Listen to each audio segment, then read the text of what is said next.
Also wondering how you can live a more positive life. Do you have questions about Feng Shui, how changing things like furniture or paint color can actually change your good fortune? Author of the book Prosperity, The Secrets of Feng Shui, Tony Gyenis is in to take your calls. Those numbers again, 613-750-1211 or toll free at 1-888-750-1211. And you said just 2.5 years ago you were a mover, now you're moving energy. So, yes. So it's been exciting for you. We have Adrian here on the phone. Hi, Adrian. What's your question for Tony? My question for Tony is, I had read that it is poor or bad Feng Shui to have a mirror opposite a bed in the bedroom. And I am wondering if that is correct, and if so, why is that bad Feng Shui? It's not the best Feng Shui because as you get up in the middle of the night, there is a startling effect. Energy loves to be calm, it loves to be in balance, and although you can still get up and you may not be that alarmed about the movement in the dark, there still is an energy movement that doesn't quite work. Some people will just drape a piece of material over the mirror or keep it offset so it actually doesn't see the bed. The other problem is if you're sick in bed, let's say you have the flu and you're in bed, the mirror will actually mirror what's going on. So there's actually two people in the room that are sick. Reminds and energetically, you of how bad not only that, energetically it actually, the movement duplicates. So it takes longer for you to heal. Wow, that's interesting. Thank you for your call, Adrian. You're welcome. Wendy, what's your question for Tony? Oh, hello. Hi. A lot of people have a front door and they don't use it. I don't use my front door as my principal entrance. My principal entrance is at a side portion of my house, which is where my driveway is. How does that affect the principles that you're talking about? The architectural front door is always the one that is used when you lay out the bagua or the template, as I call it. It's basically 9 sections. Even if you use like a mudroom that goes into the garage, it's always the front door, even though it's not used. So it is still the front door. And what I see sometimes, if the front door is never used, the people inside will usually say, well, we never used this door, we'll just put a sofa in front of it. It doesn't work, because what that does is from the front door is the first area of the block. You're still and blocking so that you're still energy. blocking that entrance, yeah. So it's good to Thank keep you for things clearing clear. that up. Okay, you're welcome. Thank you, Wendy. And you talked about some of your biggest questions for people are money and honey. So Yes, love and yes. money, right? Money and honey, that's the biggest questions. Yeah. Hi there, Chris. Is this a love or honey question? Honey or money question? Chris, are you there? Yes, I just heard that it's good to have fire or water present in a room. It depends on the room. If it's a room that is stagnant of energy, you want to put more fire in that room to get the energy going. If it's too much, you need to bring water in to slow it down. The whole idea is not to get energy moving so that it just goes like crazy. The idea is to make it like a stream, so it's a soft, flowing, even movement through your home. Not fast, not too slow, that sort of thing. So it does depend on the room. And where it is.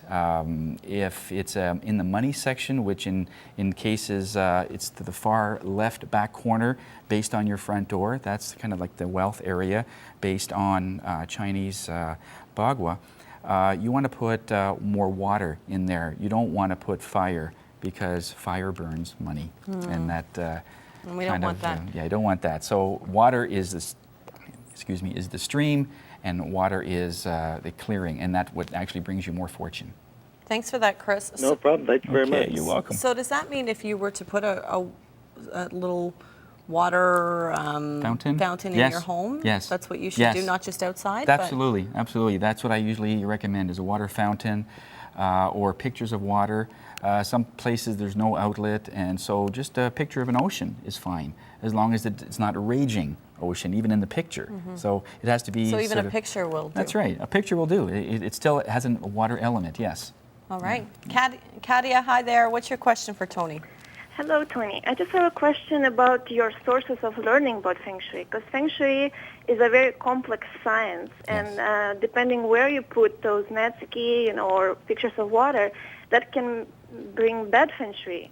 So I'm just wondering, where did you learn and how did you write the book? Because you have to have a lot of knowledge about it to Oh write yes, about it. yes. I've had many years in training. 7 years before I actually sold my moving company, I was already practicing Feng Shui in my own home, and some of my moving clients, I did it through them, and family members and that sort of thing. So once I sold my business, I realized I needed more formal education. So I went to New York, Boston, all over the world, basically. I've even gone to Hawaii in some cases to get certain elements of that. So I've got a well-rounded case, and I've been practicing it for about 2.5 years.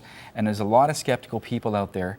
That's why you wrote the book. That's why I wrote the book, because it is based on, and it's targeted for skeptical people. It brings in elements of quantum physics, general science. It doesn't necessarily mean you have to be that into it spiritually. As long as you realize and you understand movement and you understand how things react to each other, you can do Feng Shui. And you it's said not a big deal. it's changed your life. Nadian, what's your question for Tony? Hi, Nadian, can you hear me? Yes. Hi. What's your question? My question is, we have a major big mirror in the front door. Is that bad or? Is the mirror facing the front door as you come in? Yeah. Okay, Yeah. that's not the best. That's a present that from our wedding anniversary from my parents. Yes, yes, I'm feeling that. So you don't want to take it down. It does have a sentimental value. Yeah, it does. Yeah. Well, where's a better place for it? the better place for sentimental value is in the family section, which is just below the money section in the home. But overall, when you come in the front door, if a mirror is facing you, the good fortune, health, prosperity, all that is coming into your home, and the mirror is deflecting it back out. So there is an element of sort of, I call a leak. It is like it's a leak. It's getting out of your home. You want that energy to go through your home and not leak out the doors and windows of your home. So if that's the case, you're probably having some degree of health issues. There's probably some finances that are going through. So maybe it is better to move it. I mean, if you can move the mirror so it's not directly in front, that's the best. But that's what happens with a mirror at the front door. It's best to avoid that. I have something to add. I don't take that door because I'm handicapped. I'm in a wheelchair. Okay. So I come in through the garage. We have a lift, and then I go in through the side door. But you say it still matters, right? So in other words, when you I come... don't use that door. She doesn't use that door. But you said But is that the architectural front door when the house was Yes. created or designed? Was that the front door? Yes. Yeah, it then was. that would be considered the front door. Yeah, that is still it's still the way the energy is coming in. When an architect designs a home, from that point, Feng Shui is being implemented, whether you know it or not. And as soon as he puts a front door in a place, that's what the people do after they can come through the back door. It doesn't matter. It doesn't matter. The original intention was to have that as your front door. Well, So that's still there. It's still there, yeah. Well, thank you very much to everyone for your calls. We really appreciate it. And we also have a link to your website on our website. At iwillwin.ca. You can. I actually teach Feng Shui. It's coming up next month on the 24th and 25th of October at Algonquin College. Perfect. So ctvottawa.ca. Tony, thank you. You're welcome. Thank you.